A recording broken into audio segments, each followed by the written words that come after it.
the road to face Nebraska. Buckeyes would not face JaQuan Shields, still sitting out with concussion-like symptoms. Under 2 minutes to play in the first. Jaquan Tate, the great bounce pass to Mark Loving. Ohio State up by 1. Then Glenn Watson drives and scores. Nebraska leads 22-21 at the half. 43 total points, lowest scoring half in Big Ten basketball this season. An offensive display it was not. Under 16 to go. Tate lays it in and gets the foul. Jaquan had 15 and 12. OSU up by 5. Then JaQuan Lyle goes on a Lyle run.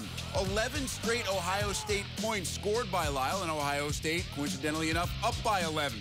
Huskers fighting back, down 5. Ty Webster for 3. JaQuan Shields loves it. Under a minute to play. Andrew White had 14. He was just 3 of 17 from the field. No field goal bigger than that one to put the Huskers up by 2. 13 ticks left. Same score. Lyle drives. He's fouled. He hit both free throws. We're tied at 56. Ensuing Nebraska possession.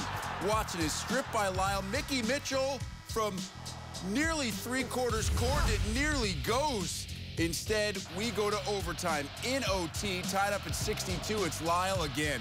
All 19 coming in the second half in overtime. Ohio State up by 2. Closing ticks. Nebraska, White, three-pointer no good. Watson, desperation, and it goes begging. Ohio State, you hate to use the term must win, but it was certainly one they couldn't afford to lose. 65-62 is the final. They get it despite exactly 0 bench points. In fact, just 4 Ohio State players score, and yet the Buckeyes win, improving to 10-5 in the Big Ten. Sean Morris starts post-game reaction from Lincoln. Thanks, guys. Coach, hard-fought win here on the road by your young squad.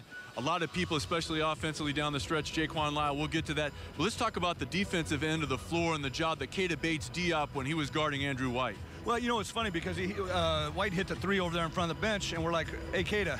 And to his credit, man, he stepped up and did a phenomenal job and really used his length. You know, we panicked a little bit at the end, and we locked on to our guys. We weren't given the help we needed, but, you know, I give Keita a lot of credit on that.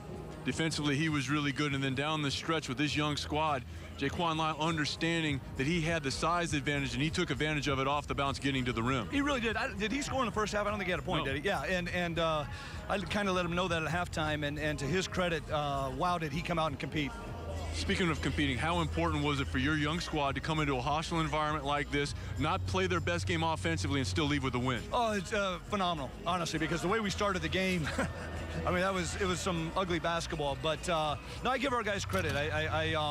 This was a huge step in the right direction for us. This is a painful loss. This is really, if you don't feel this at the depth of your soul as a player or as a coach, you're not a competitor. And when we watch it on tape, we're going to see our errors, and we're going to make sure that we're going to come out and be better from this.